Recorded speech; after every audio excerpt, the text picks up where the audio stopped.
Good creative mornings, everybody.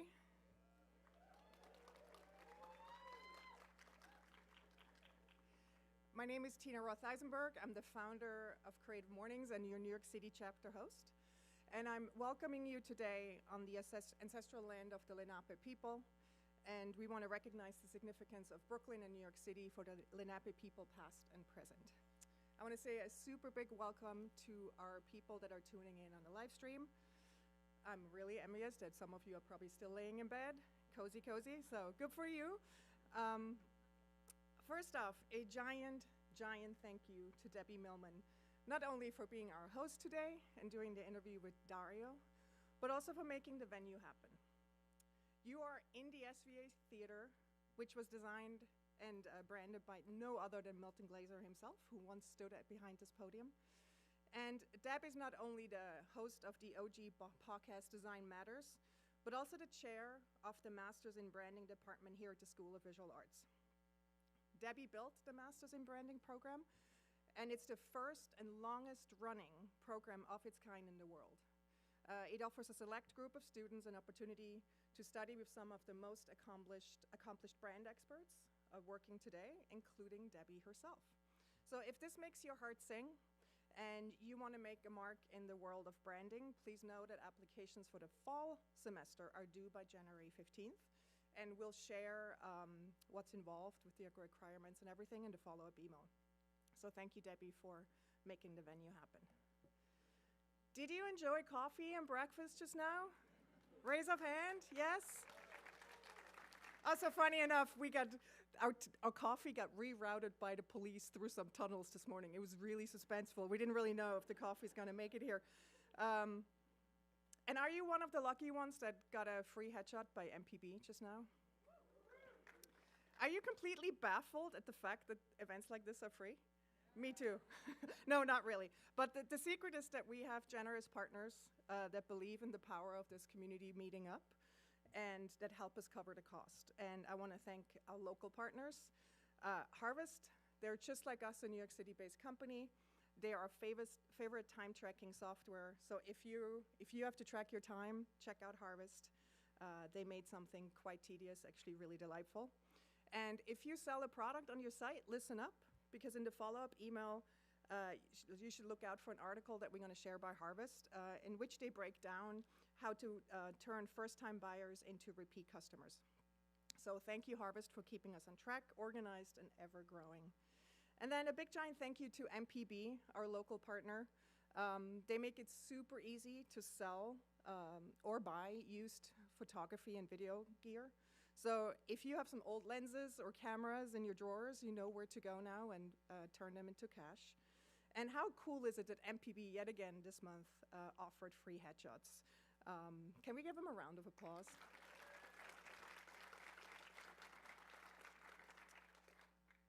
We really love you, MPB. So every month, we have a community member read our manifesto. And the reason why we do that is because it sort of shares our values and shines a light on them, and reminds us of why we do what we do here at Creative Mornings. And today, this special human is Irene Smalls. She is a loyal attendee at our events, and also most certainly our most stylish attendee. I have to admit, I oftentimes on my way to the venue every month, I wonder what will Irene wear today.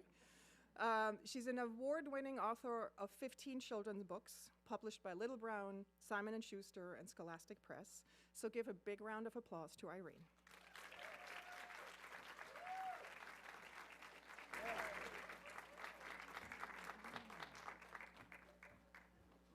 Thank you, Tina, so much. I really enjoy Creative Mornings for all that it offers the creative community. Everyone is creative. A creative life requires bravery and action, honesty and hard work. We are here to support you, to celebrate with you, and encourage you to make the things you love. We believe in the power of community. We believe in giving a damn. We believe in face-to-face connections, in learning from others, in hugs and high fives. We bring together people who are driven by passion and purpose, confident that they will inspire one another and inspire change in neighborhoods and cities around the world. Everyone is welcome. Thank you.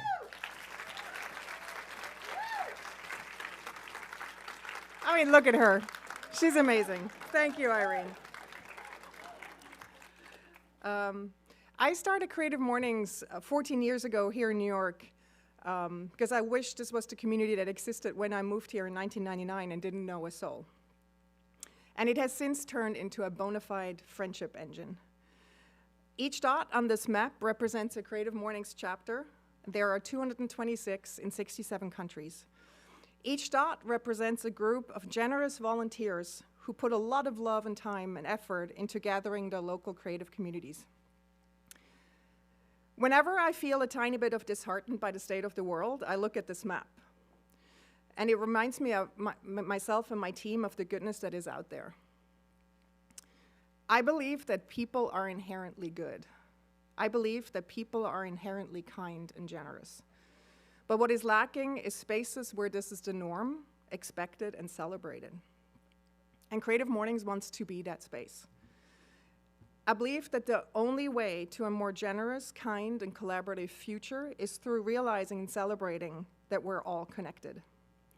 If you're one of the fine folks who filled out the end-of-year survey, I want to thank you.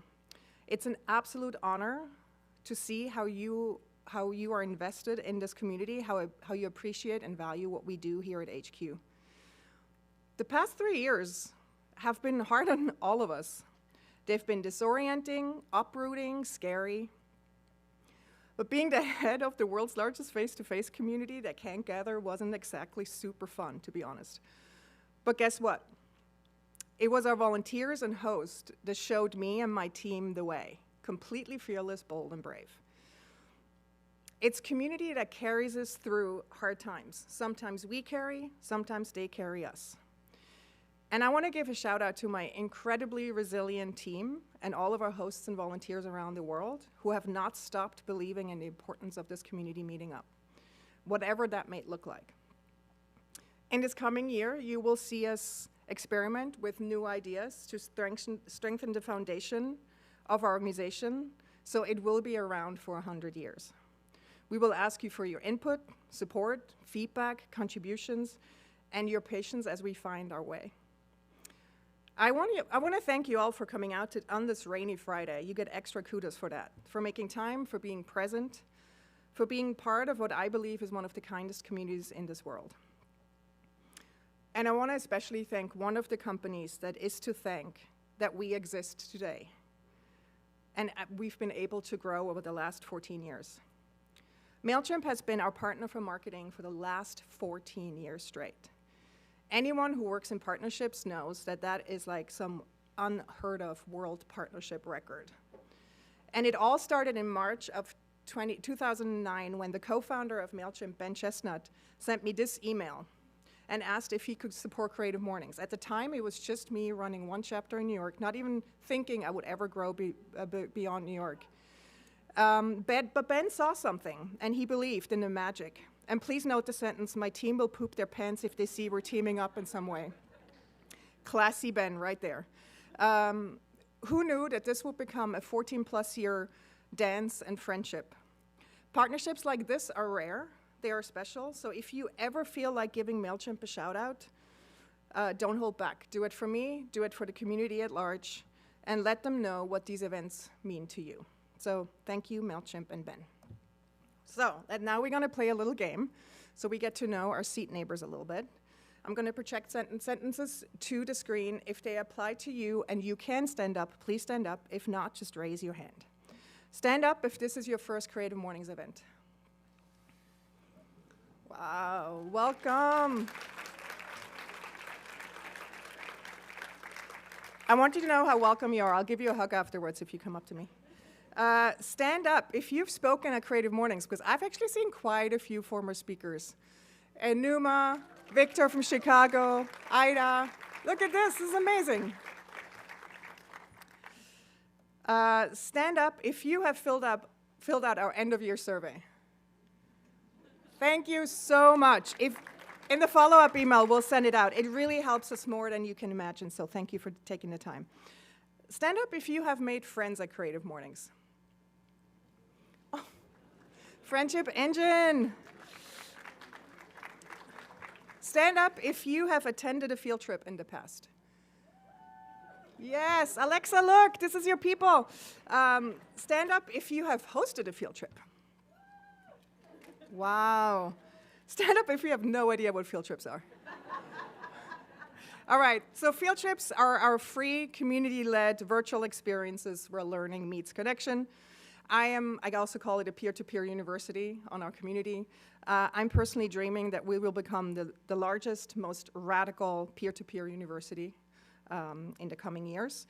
And you can check our field trips that Alexa so masterfully curates and plans out. We have about 20 a month on the upcoming event page. And if you want to teach something, reach out to us. Stand up if you have an end-of-year ritual. All right, is anyone willing to very briefly share what it is? Because I think it would be good to know for others. If yes, raise your arm.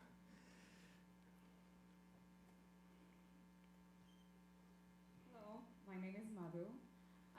End of the year, I make a list of things that I wasn't able to do, like things that I wanted to donate, and a postcard that I wanted to send it to a friend, and I've been like hanging on to it for a long time. So I make a list, and starting from December 21st to end of the year, I just do it by the end of the year in the 10 days. I love it. Nice. Okay, Ivan raised his arms too, so let's just, but quickly, Ivan. I go on a week-long silent meditation retreat. Damn, Ivan. Of course, that's him right there. All right, stand up if you are proud of how you navigated this year, assuming it probably was challenging. I applaud you all.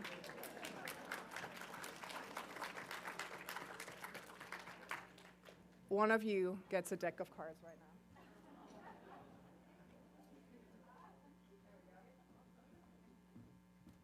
That's a deck of cards that Debbie just came out with, which is really cool. Okay, stand up for those of you who were just standing if you think your year really took the cake of being especially hard. Honesty here, please. All right.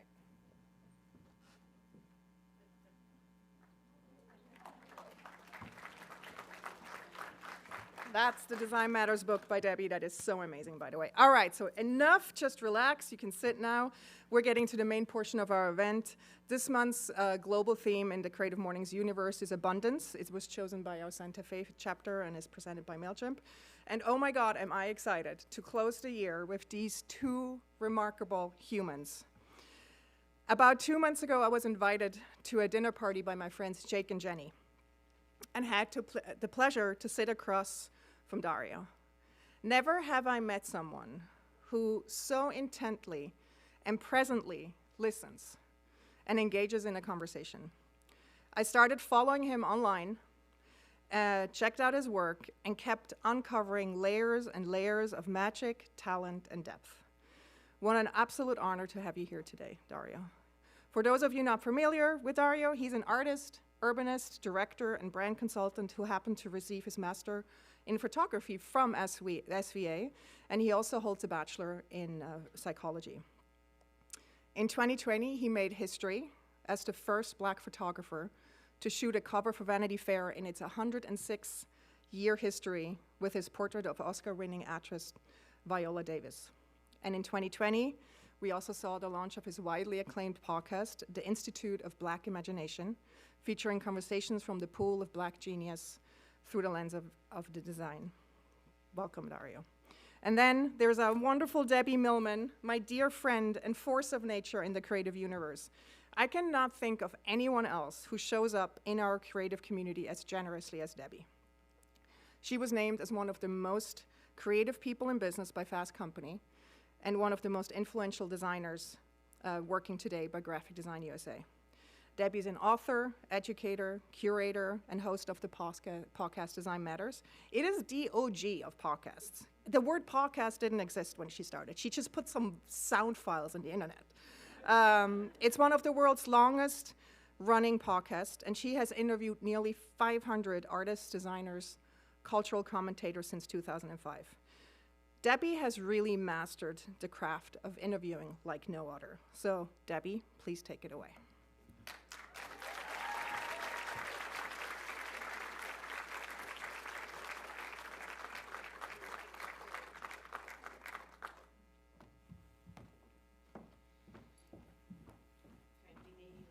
Good try, right? Dario, oh my God, I'm so excited. All right, let's do this.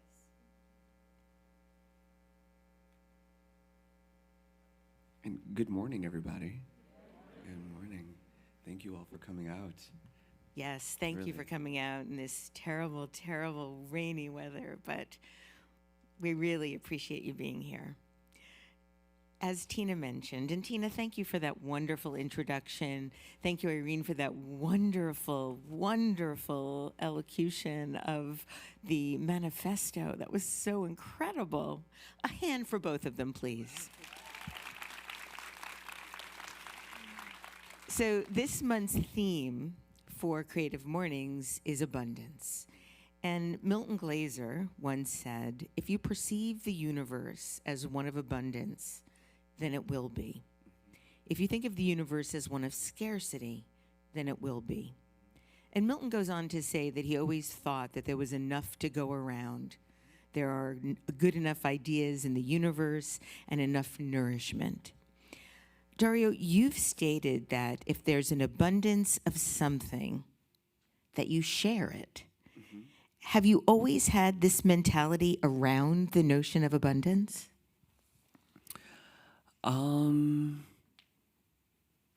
Have I? I'm not sure. I think sometimes I have this feeling that like whatever you have, just offer it, to someone else. I think it's a way of showing gratitude, actually. And in a way it keeps the river flowing. I think it's coming from a scarcity mindset of, hoarding and holding on to that actually limits you and limits life and limits the things that you're after. But in sharing, in giving, it just keeps the energy flowing. And I think even,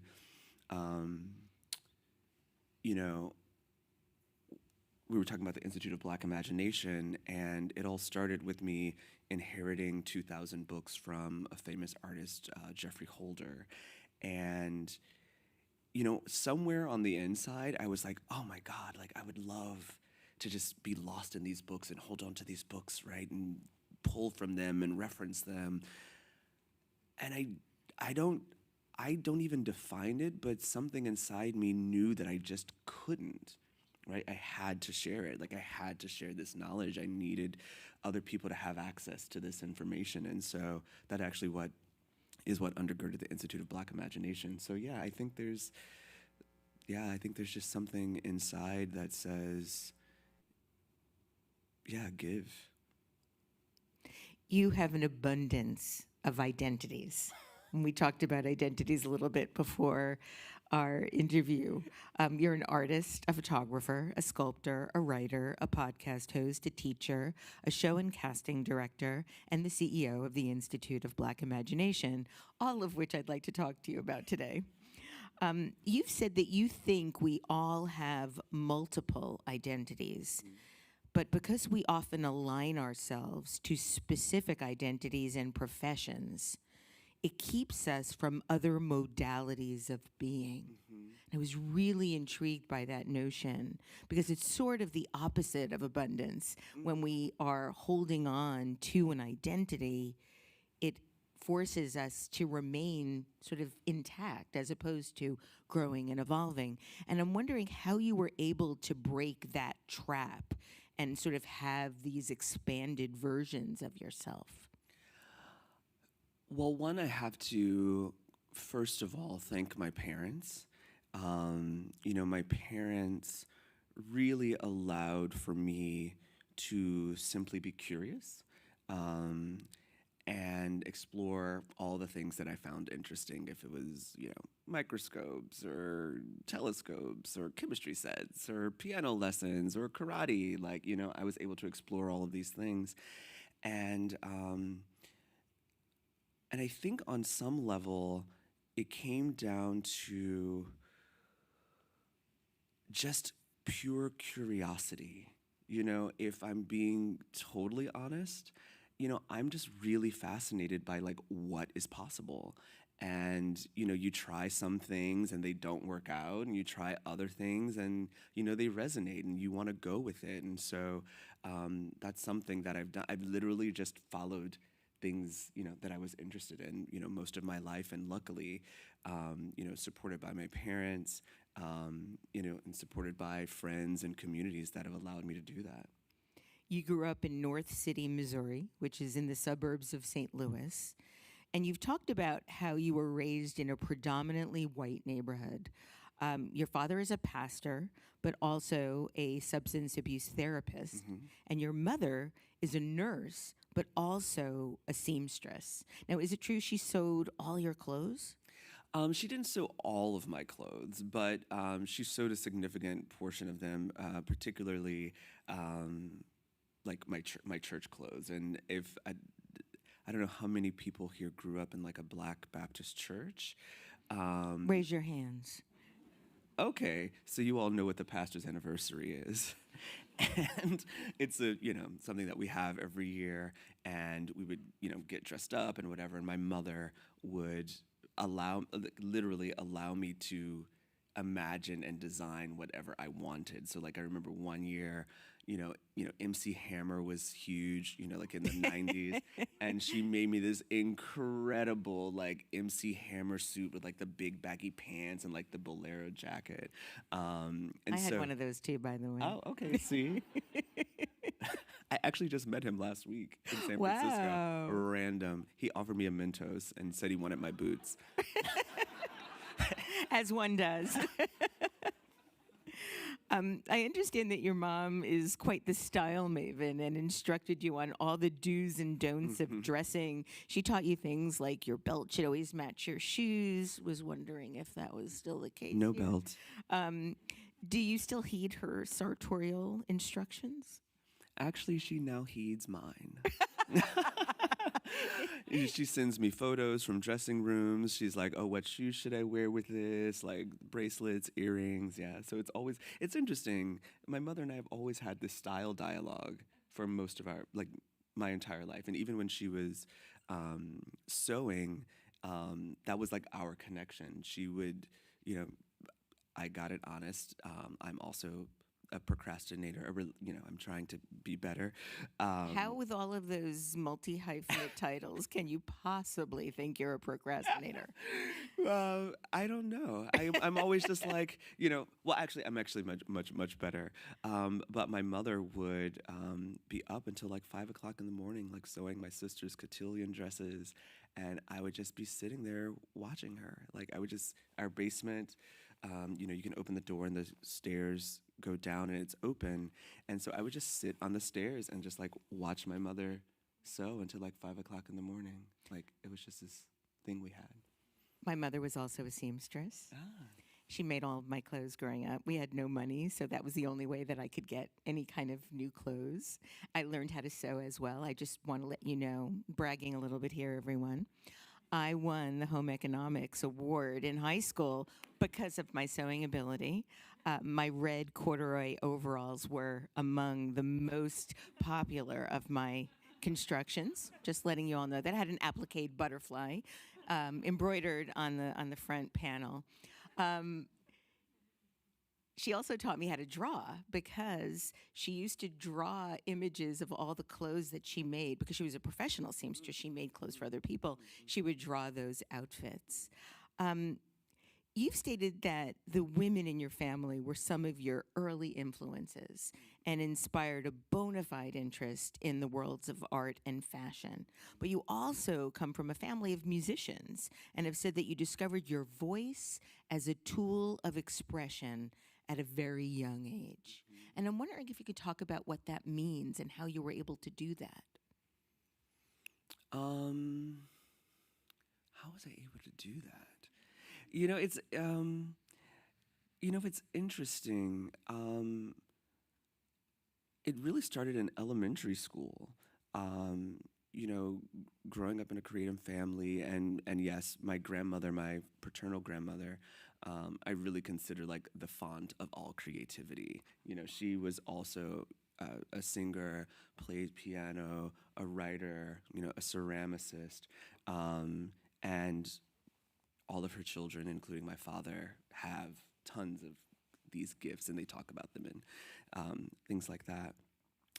But in elementary school, it really came from me being bored in church while my father was preaching, and I would just read the hymnals, and I was memorizing hymns while my father preached because I was not paying attention. And we won't tell anyone. And then in 4th grade or even 3rd grade, I was in elementary school, and we were in music class, and it was Black History Month, so we're going to sing a spiritual for Black History Month, and it was Wade in the Water. And when it came time to, like the verse came or whatever, I just started singing it because I knew it. And my teacher was like, "Oh my God, like, your voice." And I was like, "What?"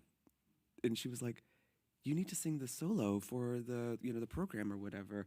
And, that was when I first began that this was something maybe that other people didn't have or whatever, because everyone in my family sings. It was never anything that felt quite special. And, over time, finding that, and maybe this is something that we all have, right, is not understanding like the power of our voice, or not understanding that we have a like unique perspective on the world that people want to hear. And so I discovered that in various ways. And if you think about all of the, identities, it's really me saying the same thing in different languages. Each medium allows for a certain type of communication, and I think that is where that really comes from, and really finding later that writing was an incredible way to also not only find one's voice, but to also really kind of weave together seemingly disparate ideas, and then share them with somebody else so they can follow along with your thought process. By the time you were 10 years old, you were already studying the piano. You also studied classical voice, acting, and dance beginning in your teens. You began performing professionally by the time you were 15. What kinds of productions were you a part of? So my first professional show was a chorus line. What part did you play? I was in the ensemble because I was 15. But it was at a professional theater. So in St. Louis, we have a theater called the Muni, and it's America's largest and oldest outdoor theater. And it seats around 14,000. And yeah, I went to audition, and I made a friend there at the audition who taught me how to do a double pirouette. I'd never even heard of that before. And can you still do it? I can still do it. Ooh, the gauntlet is down. I can do a triple. No, I'm kidding. I mean, I can. And then other things like, Missouri Honors Choir, like all of those things that, one does as an ambitious little, kid. It's early. At that point, what did you want to do professionally? Did you want to be a performer? I don't think I really knew. I enjoyed it. But I actually always thought, and this is so strange, but I always thought that academics and art were silos and that I had to make a choice. And so I was always kind of straddling this line. But, as far as like what I wanted to be, I actually thought I was going to be a psychiatrist. Yeah, I was you going went to be to a school counselor. for psychology. Yeah. You got your college degree in psychology and mass media at Rockhurst University in Kansas City. What provoked you or motivated you to think about being a psychiatrist? It's so funny. Like, my father's a therapist, and as much as I did not think that I was my father, I'm totally my father. Yeah. And ya. I think you're surrounded by these things when you grow up. What your parents do, and they really influence you. And both of my parents really were in professions of service, and I really loved psychology because I just loved the human mind, but I also loved like pissing people off because, and this is something I used to do to my elementary school teachers all the time, and I'm sure they were just over it. But if I didn't see you snap, like I didn't trust you. And so I would push people to the point where like whatever facade they had up, like as teacher or something, like once I saw that, I was like, okay, like they're a human being. And so, I think like psychology, the mind, these are things that were always very interesting to me. So you were an early provocateur. See, yes. I read that when you got to college, you started questioning everything you'd ever been told about yourself.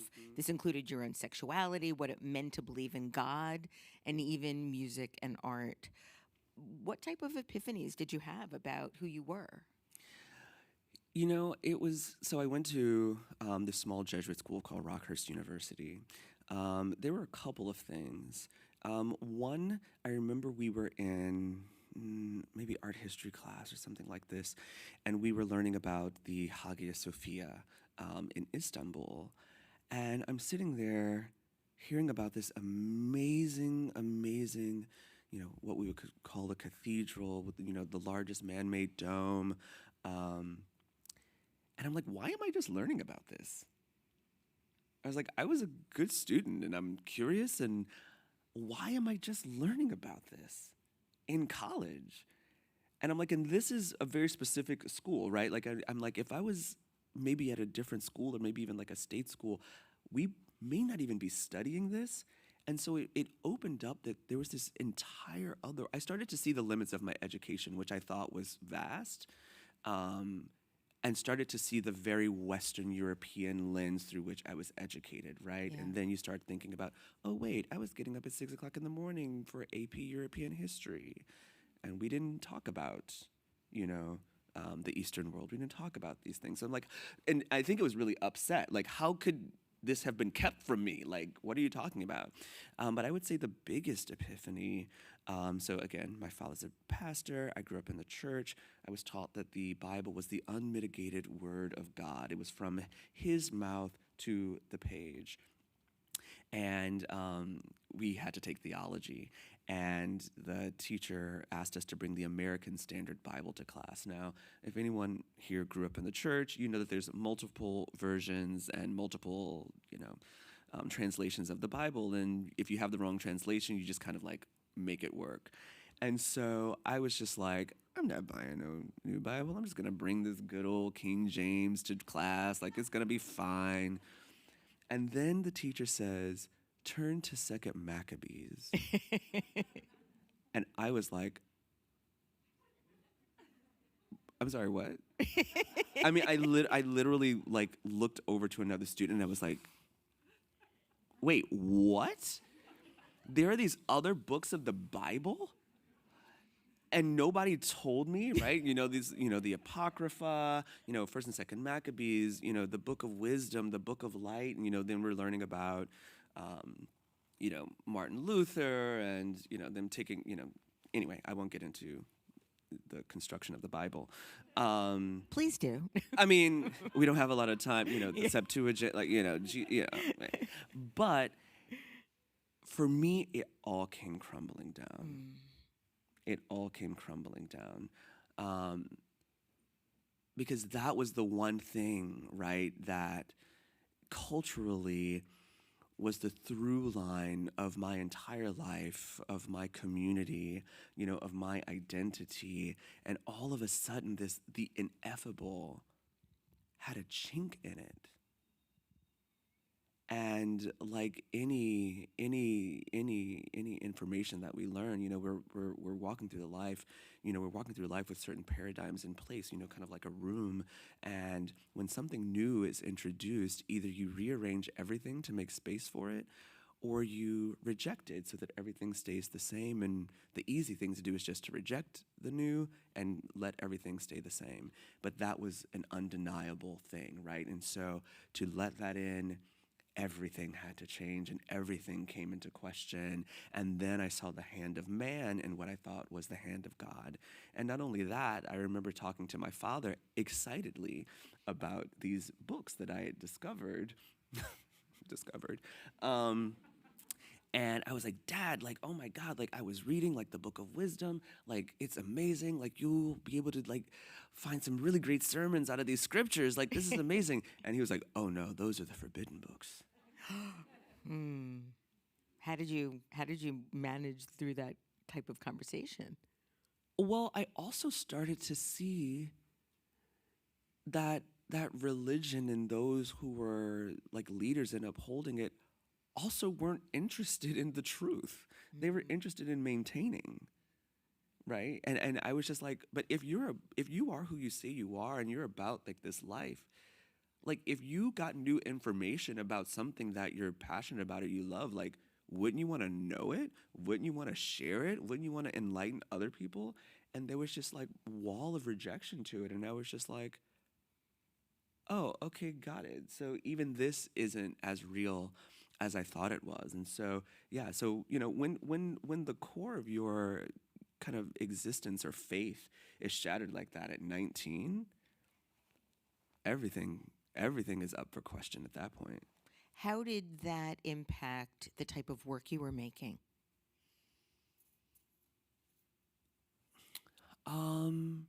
It's so interesting. I never really made that connection. But I think that impacts everything that I'm making. I don't take anything at surface level. I'm always interrogating systems. I'm always looking for what's not being said, and questioning everything. I think everything is worthy of being questioned. So everything. After you graduated, you decided to move to New York City and allowed yourself 1 year to pursue professional performance. What kind of performer were you envisioning yourself at that point? So I was doing musical theater mostly, and I did some soap work. If you dig deep enough, you can find me on All My Children. But yeah, I literally decided to. The decision was to move to New York for 1 year, try out the acting thing. If I'm terrible, I'm going to go back to grad school for either cognitive neuroscience or psych assessment, which is designing psychological tests. Or if I'm good, maybe I'll stick with it. And so yeah, I just kept going and was able to travel the world. But it was mostly musical theater, singing and dancing, and in that space, as much as I loved it, I found that there was more that I wanted to do and more that I wanted to say. And so as much as I loved it, once I got into it, I was feeling the limitations of it. And so a pivot came into photography. In that traveling that you did, you took a 3-week trip to Europe where you purchased your first DSLR camera, which you've stated bridged the gap between your technical side and your artistic side. And when you returned to New York, you continued to work as a performer, but then began collaborating with your colleagues and friends to take headshots and create stylized portraits. at that point, you decided to go back to school to get a master's degree from SVA in photography. But despite your degree and accomplishments and a level of professional success, you don't consider yourself to be a photographer. Yes, and no. Okay. And I think that this goes back to kind of like identity. And to let you all in on a conversation that Debbie and I were having pre-interview, we were having a conversation about identity, and that identity isn't necessarily who you are, but identities are things that you hold. You are the vessel that holds these different identities. And, identity is something that comes from the outside. People are telling you how you are seen versus you defining it for yourself. What we call identity is really one's interest in an identity. And, to be seen as a photographer, it's like a yes and more than I am not a photographer, right? So with photography, I just find that it's just not the whole story, And so I'm like, I'm a photographer, but I'm also not a photographer. For me, it is not what I live and breathe and move in 24/7, although I'm always looking at images. I love taking images. It is a mode of expression for me. But photography, we all are flowing rivers. And what does it mean to be defined by, how one feels when they when they step into it in that one moment, 3 seconds later, it's going to change. And I think that's really it. I felt really hedged in by that. Since graduating, you've had a number of different jobs and opportunities. You worked as a staff photographer for Essence Magazine and the Council of Fashion Designers of America. In 2013, you became the casting director for Kirby Jean Raymond's Pierre Moss fashion shows, and then went on to become the director. And you titled the 2016 show Double Bind, which was acclaimed for its messages going beyond fashion, not surprisingly, to address depression and Black Lives Matter. And you said this about the topic matter. The Black experience in America is the ultimate double bind. It's a place where natural-born citizens promised life, liberty, and property live an immigrant experience in the only land they've known as home. A place where Black culture is praised, commodified, and appropriated, while Black peoples are marginalized and serve as scapegoats for the ills of American society. And we can't escape, and we can't talk about it. 5 years later, 6 years later, do you feel the same way? See, that's why writing is good, you can really get at the thing. I was like, yes, that is it. That's it. I thought so too. I was like, that is it. It's like, it just so clearly articulates it. Are we still there? Yes. Yes, it is because there hasn't been a reckoning for not only this country, but I think particularly for white Americans. I think when we talk about oppression, when we talk about what it means to, when we talk about even racism, so much of it is about a denial and a lack of a confrontation. I mean, I think this goes back to, the psychology of it, right? In order to change, you have to confront a truth in order to move past it. And America, and it goes beyond America, right? Has yet to really reckon with and reconcile that past. And it's ultimately the journey that we're all on, right? We're all on that journey of becoming. And I will say that I speak this not from a place of not from a place of listlessness or even tragedy, but from a place of hope. Martin Luther King says that the moral arc of the universe is long, but it bends towards justice. And I wholeheartedly believe that. However, and we were talking a little bit about Afro-pessimism earlier, and I won't get too much into it, but essentially the notions of Afro-pessimism says that the Black experience or Black suffering is one that it cannot be repaired because Blackness is the boundary line between who is human and who is not. And so Black individuals actually serve as the boundary line between who is human and who is not. And so as long as that boundary line is needed, I'm unsure of how well or how far we'll really be able to go. But I do see and understand and witness quiet moments of care and humanity every single day. So I think on an individual and a citizen level, there's just more heart there. There's more heart there, and we also have to now I'm going on a tangent, but let me circle back.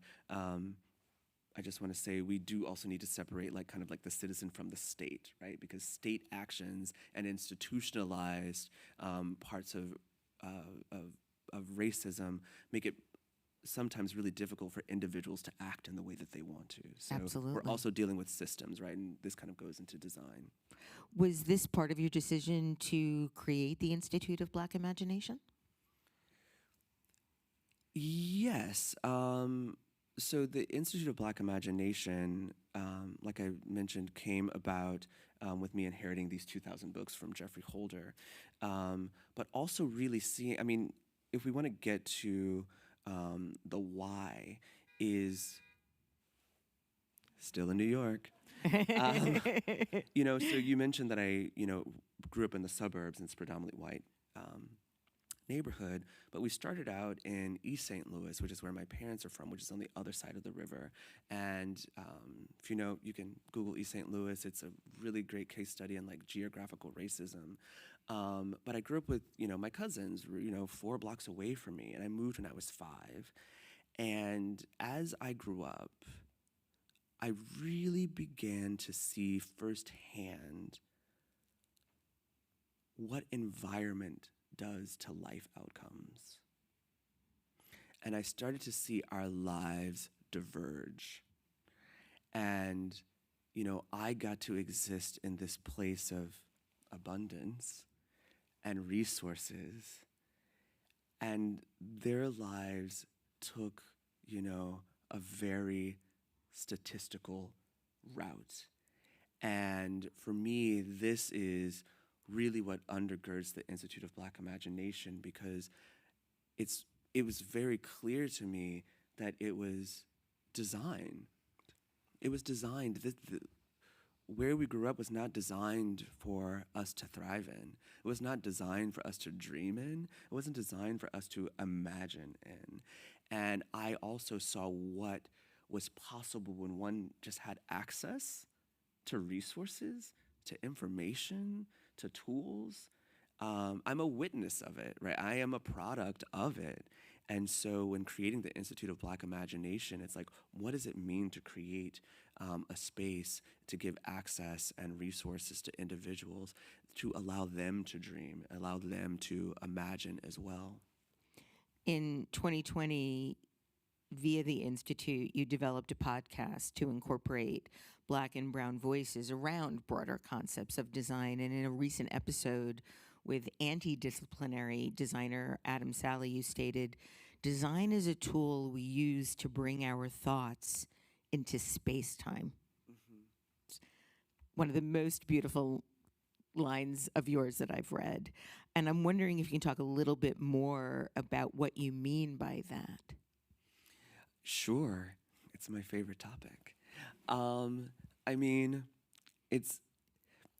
I'll circle back and then I'll go forward.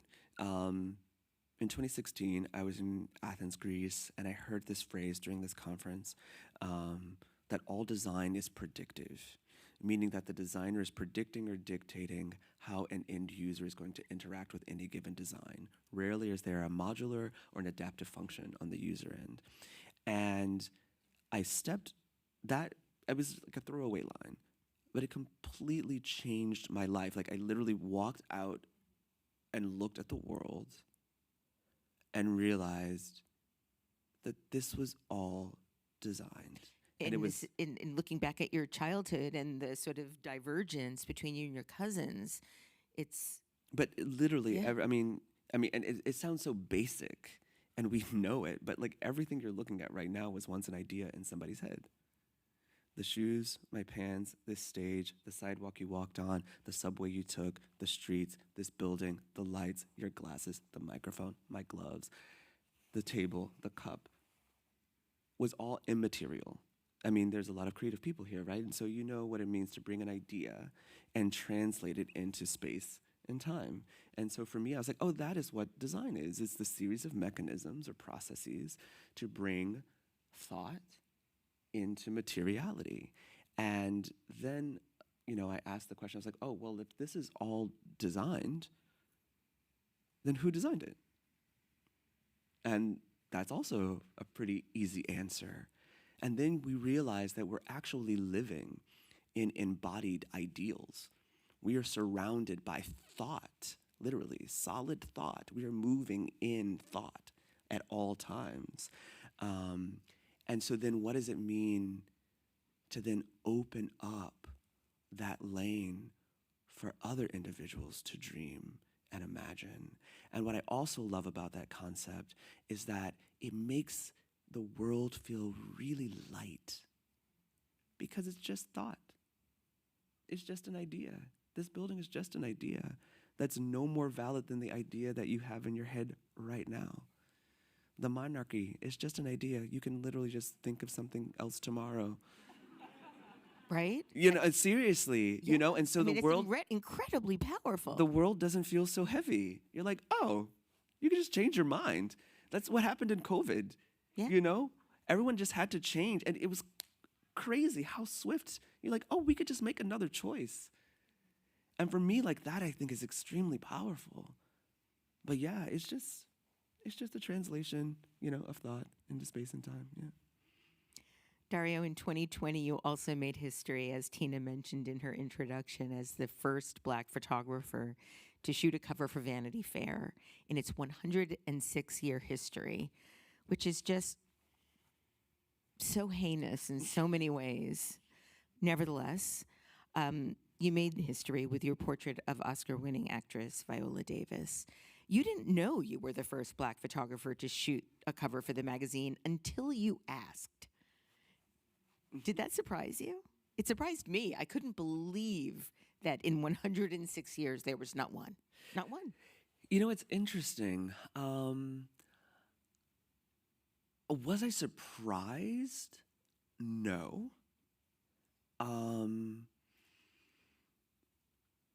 Did I even find it heinous?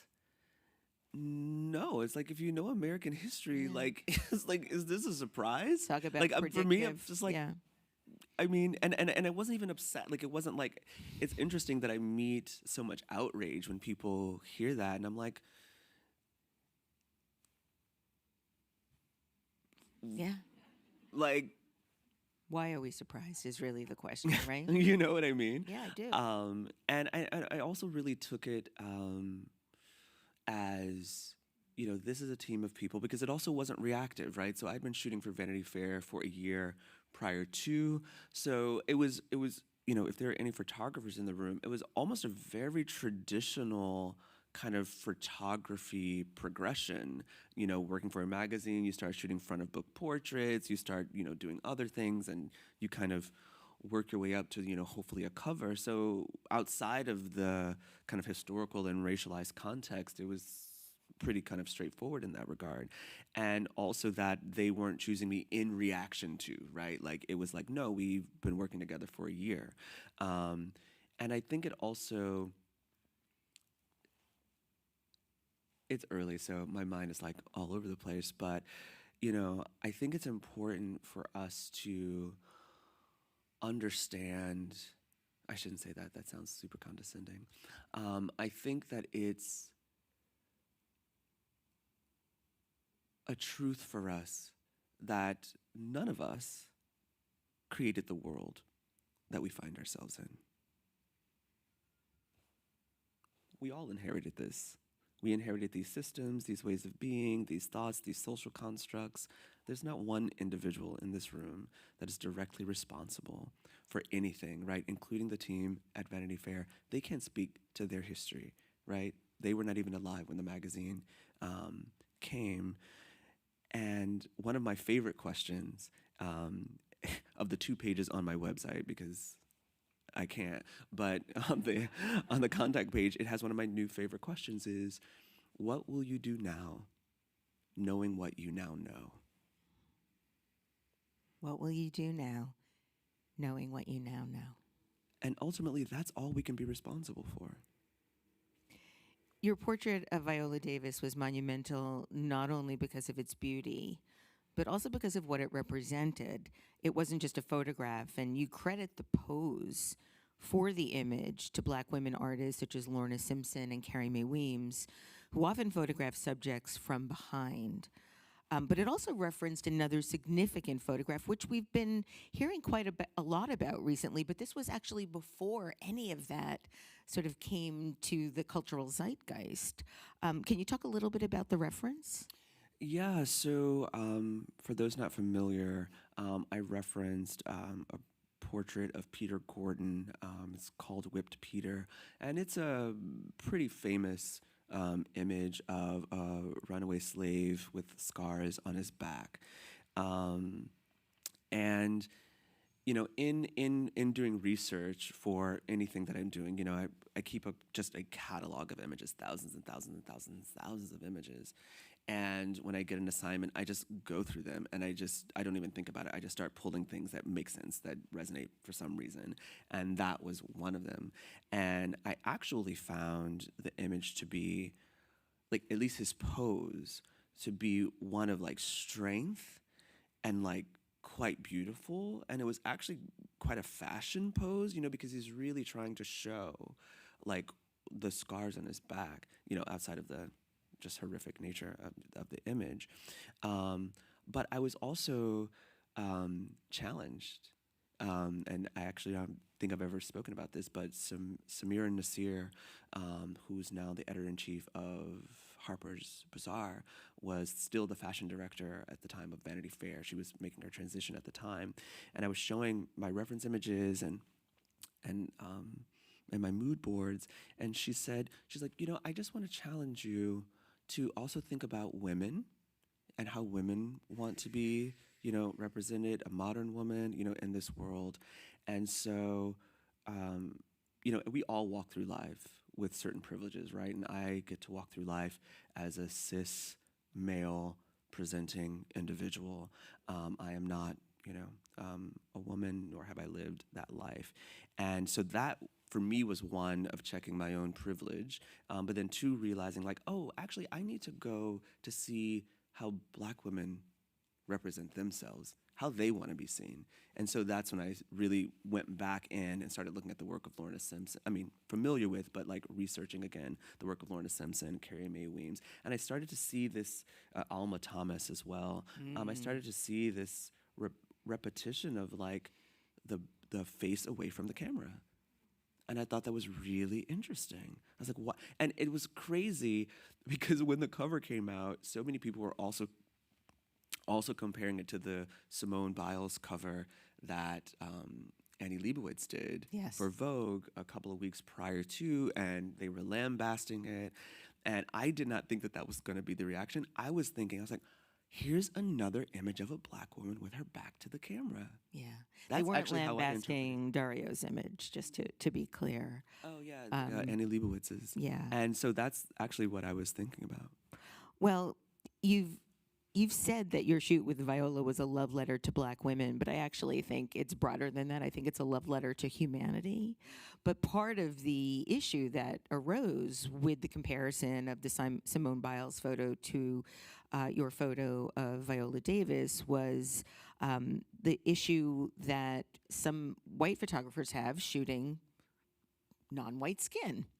And the notion that white people don't know how to adjust lighting for non-white subjects. And you've addressed this with a recent project that you were commissioned to do with Adobe. Can you talk a little bit about that? Yes. So Adobe reached out and asked me to design presets for Lightroom, specifically geared for people of color. And they had, deep skin tones, medium skin tones, and lighter skin tones. And I was given medium. And it was an amazing process. Like, it was an amazing collaboration, because particularly in like that medium skin tone range, you're actually not just dealing with, people of African descent, right? You're also dealing with individuals from Southeast Asia. Like, that's a range that goes across.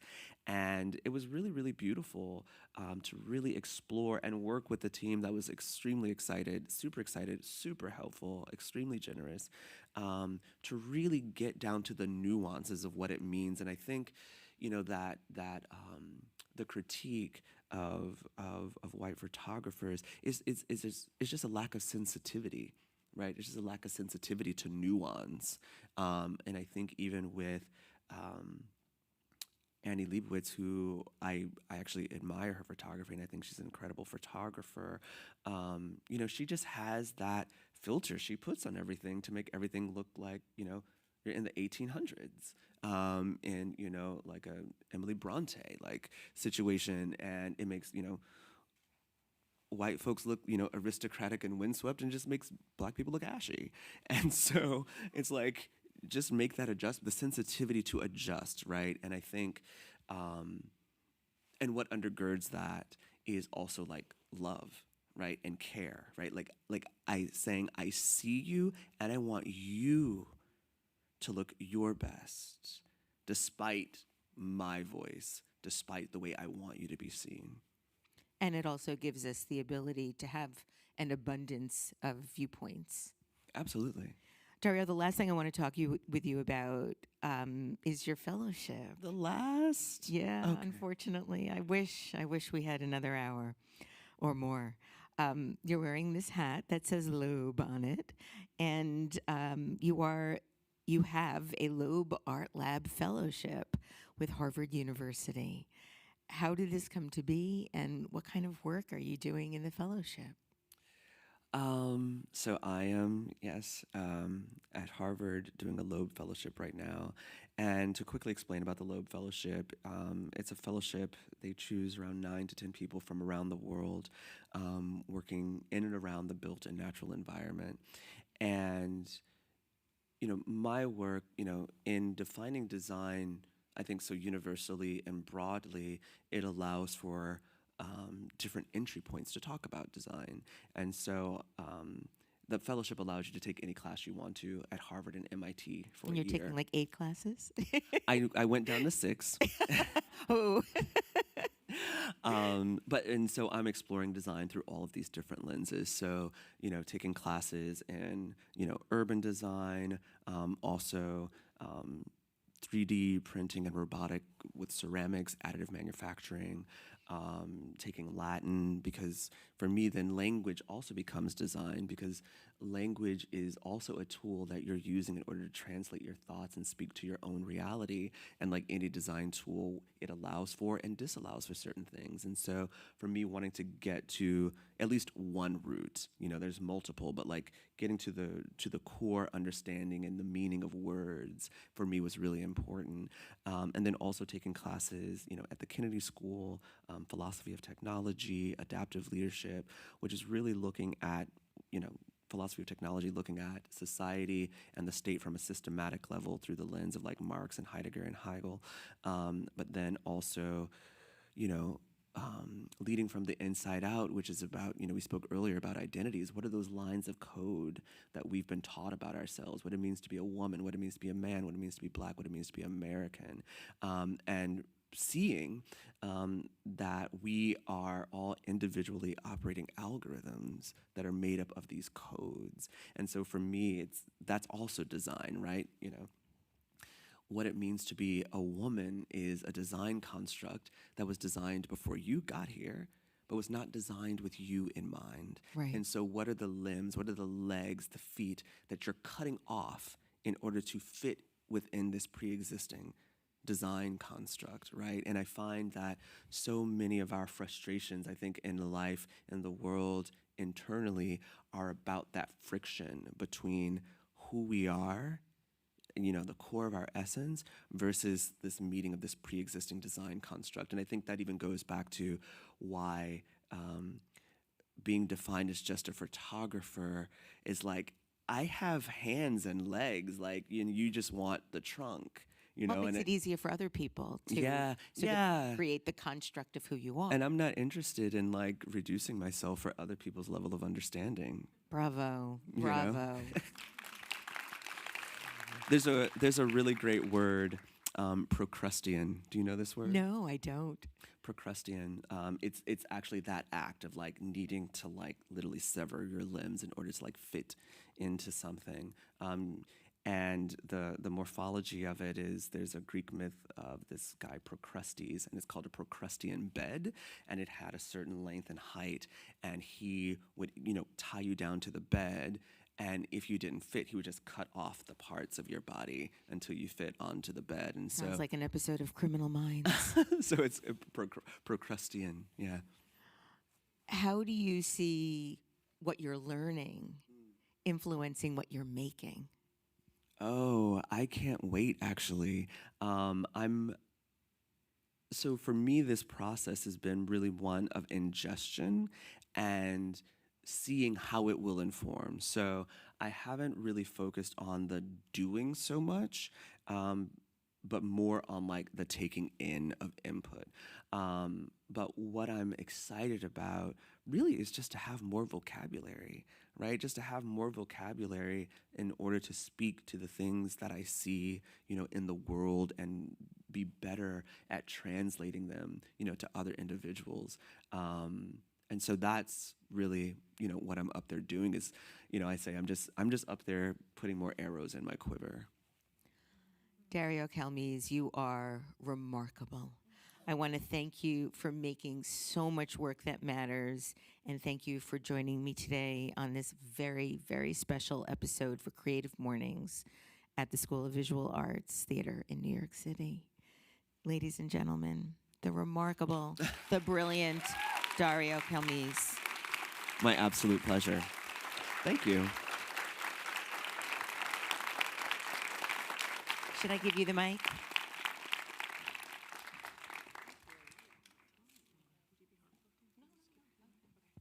That's what I figured. Would you want to close the afternoon, or? Okay. Oh, she's going to do it from there. Okay. Okay. Hey. While I say thank you, can all the volunteers and HQ and Livestream all come up front? Can we just give another round of applause?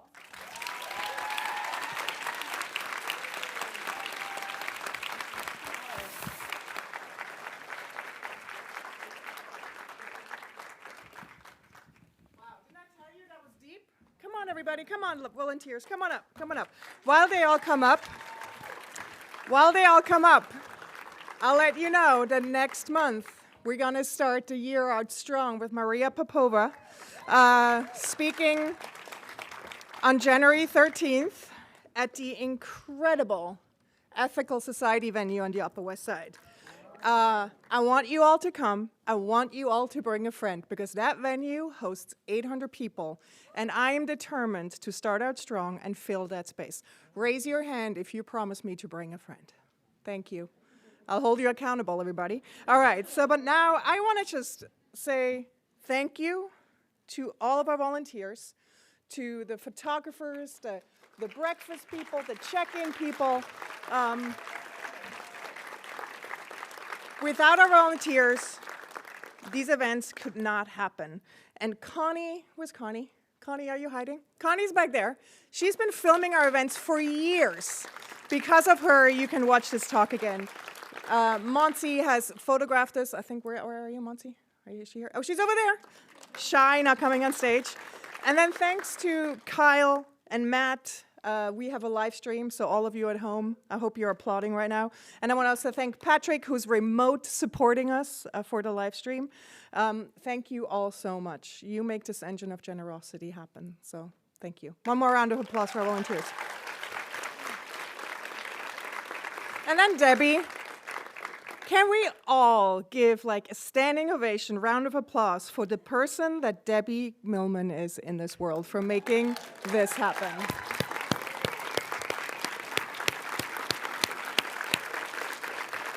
Debbie, I adore you. You give so much to this community. And I know you sometimes have a hard time taking it in, but you are really special. So thank you.